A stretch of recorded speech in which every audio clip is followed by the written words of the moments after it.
What camera should I buy? It's the number one question I get from a lot of people looking to get into the hobby or even those who are looking to upgrade their next camera.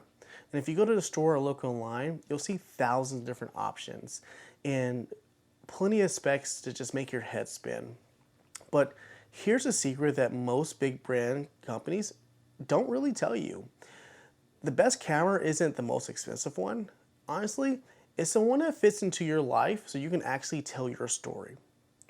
I'm Tony, and today on Tony Narrative, we're breaking down the four main types of cameras on the market. We're going to find out which one of these matches your narrative, whether you're a parent on the go, or a kid starting a hobby, or even an aspiring artist. Let's start with the one you're probably holding right now, the smartphone. This is a camera for the I don't want to miss a thing storyteller.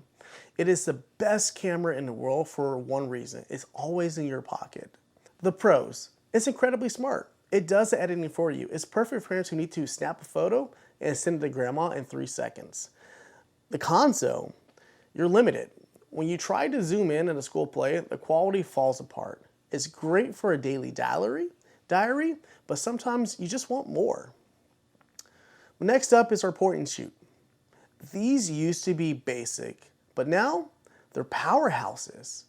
This is for the hobbyist who wants a better quality than a phone, but doesn't want to carry around a heavy bag of lenses with them. The pros for point and shoot cameras, they often have a massive zoom range, and if you're a parent at a soccer game, a baseball game, or a football game, a high-end point and shoot can get you closer to action than any iPhone can. The con though, you can't change the lenses, batteries will usually be smaller, and what you see is what you get a lot of times. Don't get me wrong, there are some better ones out in the market, but they're that next step. Now we're getting to the big leads, the DSLR.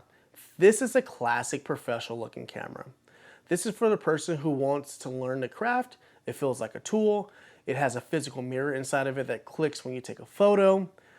The pro, battery life, can last quite some time, and there's a huge selection of affordable used lenses out there in the market. This is the best budget entry point for beginners. The cons, they are heavy, and if you're a parent carrying a diaper bag, a DSLR camera might be the last thing you want to lug around with you. And finally, we have my favorite, the mirrorless cameras. This is the future of photography. This is the storyteller who wants the absolute best technology in a smaller package, making the camera lighter and faster. What you see on the camera is exactly what the photo will look like.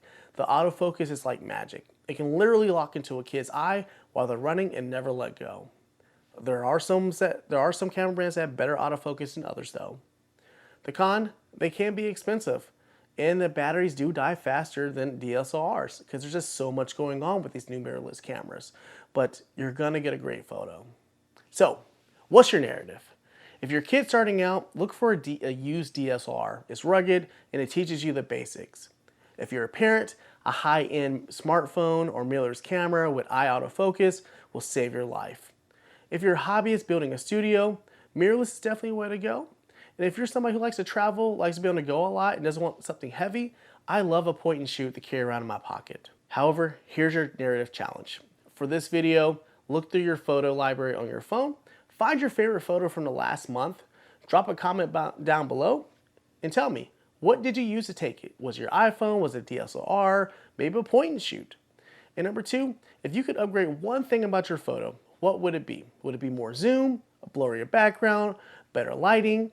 I'll be in the comments hoping you figure out which camera type solves that problem for you. If this guy helped you cut through the noise and the nonsense out there in the market, hit that like button. Share this with a friend who's maybe considering buying a new camera or maybe picking a camera back up they haven't touched in quite some time. And of course, subscribe to the channel. We're on a road to 10,000 subscribers and I'd love to have you on that journey with us. Until next time, keep telling your story. I'm Tony and I can't wait to see what your narrative unfolds.